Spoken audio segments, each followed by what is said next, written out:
Hi,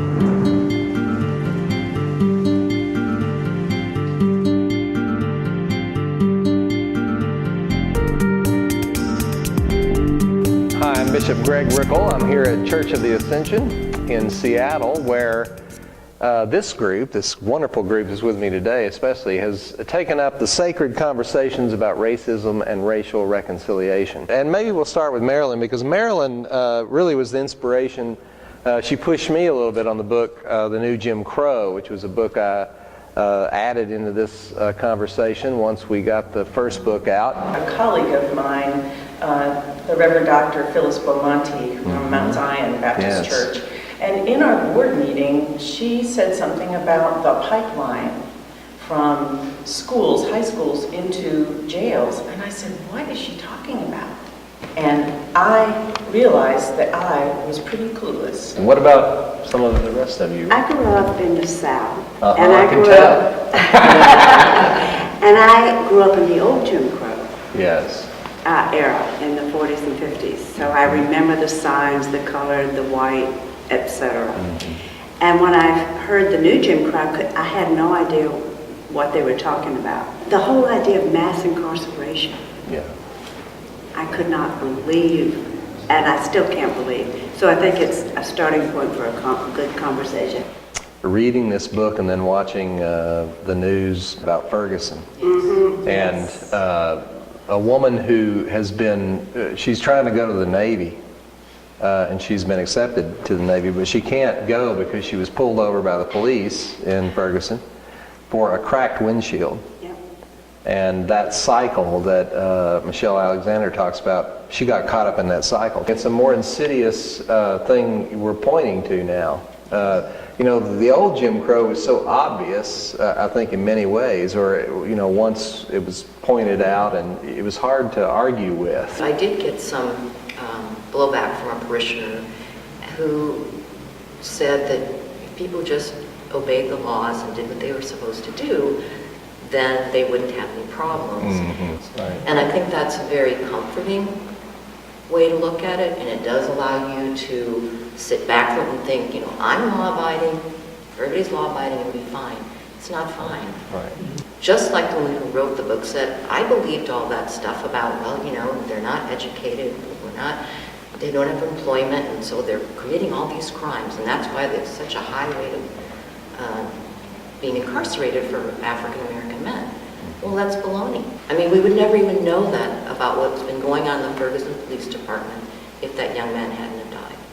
And that's the tragedy. Often collectively look at that and say, well, that's terrible that Ferguson's like that. Yeah, and how But many as I was other- saying to my wife, I watched that story, you know, if they just went in concentric circles 500 miles out, or let's just say thousands of miles out, you're going to find that over and over again. Well, we have more than our share of instances here in Seattle. Absolutely. So it's the concentric circle doesn't have to go very far. There are 18,579 police departments around. And you think about, I mean, we're listening, like you said, we're listening to Ferguson, but it's rampant. Yeah, it's interesting we're talking about the police, because I've also gotten criticism that we're being negative toward police by having this discussion.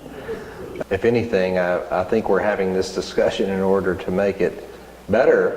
And I also think that it isn't about the police. We need to decide, what do we want the police to do? Do we want them to make things happen, or just to give suggestions? One of the things that was so interesting about the book was the fact that it was related to the war on drugs. There were 300,000 people that were incarcerated before the 80s, and now there are 2.7 million. The thing that's fascinating to me in the book is the author connects the dots in a way that had not occurred to me. Right in front of my face, it hadn't occurred to me that once you're incarcerated, as your example with the young woman arrested for a cracked windshield, once you're in the legal system, the penal system, the criminal justice system, you've got a big strike against you. Yeah, you lose all these your rights. Your ability to move forward, to be more productive, and to be a contributing member of this society it's just been shot out from under you. And how do you fix that? I truly did have an ordained person call me right after the election of Barack Obama the first time and said to me, can we stop all this anti-racism stuff now? We've elected an African-American president. And I said, if you think that is the solution and the remedy and the proof of healing of that problem, we haven't made any headway at all. I mean, we've got a long way to go. This call is proof that we need to do a lot more on this. There are creative steps that we can take. For example, being a congregation that partners with the people who minister to the youth in the jail. You know, it doesn't solve everything. It's an adaptive move that we're really trying to make. Yeah, do what you can do. There's a lot you can do. We can listen. We can take actions like that. We can name things when we see them. That's why we ask the question, to name it and to try to do better, you know, and try to be better. So I want to thank all of you for doing this today, doing that very thing. And I would invite anyone who's watching to do the same.